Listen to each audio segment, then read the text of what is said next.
Orthodox സഭാ നേതൃത്വത്തിനെതിരെ സംസാരിച്ച അടൂർ കടമ്പനാട് ഭദ്രാസന മെത്രാപ്പോലീത്ത സക്കറിയാസ് മാർ അപ്രേമിനെതിരെ ശക്തമായ നടപടി ഉണ്ടായേക്കുമെന്ന് സൂചന.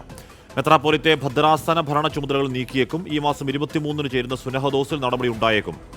ടോബി ജോൺസൺ ആ വാർത്തയോട് ഒരുമിച്ച്. ടോബി, അത് ഒരു സ്വാഭാവികമായ നടപടിക്രമം എന്നതല്ലേ കാണേണ്ടത്?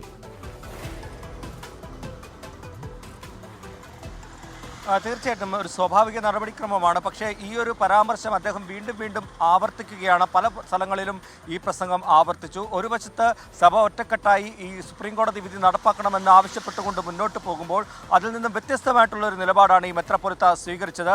സഭയിലെ വിശ്വാസങ്ങൾക്ക് പ്രകാരം കാര്യങ്ങൾ മുന്നോട്ട് പോകണം, പള്ളി പിടിക്കുന്നതിലല്ല ശ്രദ്ധ കേന്ദ്രീകരിക്കേണ്ടത് എന്നുള്ളൊരു പോസിറ്റീവായിട്ടുള്ള ഒരു വിമർശനമാണ് അദ്ദേഹത്തിൻ്റെ ഭാഗത്ത് നിന്ന് വന്നത്. പക്ഷേ അത് നേതൃത്വത്തെ ചൊടിപ്പിച്ചിട്ടുണ്ട്. അതുകൊണ്ട് തന്നെയാണ് 23-ാം തീയതി ചേരുന്ന സുനഹദോസിൽ ശക്തമായിട്ടുള്ള നടപടികൾ സ്വീകരിക്കാൻ തീരുമാനിച്ചിരിക്കുന്നത്. ഇതിനോടകം തന്നെ വിശദീകരണം തേടിയിട്ടുണ്ട്. ഒപ്പം തന്നെ വിശ്വാസി സമൂഹവും പ്രതിഷേധവുമായി ഈ മെത്രാപ്പൊലീത്തക്കെതിരെ രംഗത്ത് വന്നിട്ടുണ്ട്. നാളെ 2 മണിക്ക് സഭാ ആസ്ഥാനത്ത് ദേവലോകത്ത് ഒരു പ്രതിഷേധ പരിപാടി നടത്താൻ വിശ്വാസികളും തീരുമാനിച്ചിട്ടുണ്ട്. ഹാഷ്മി.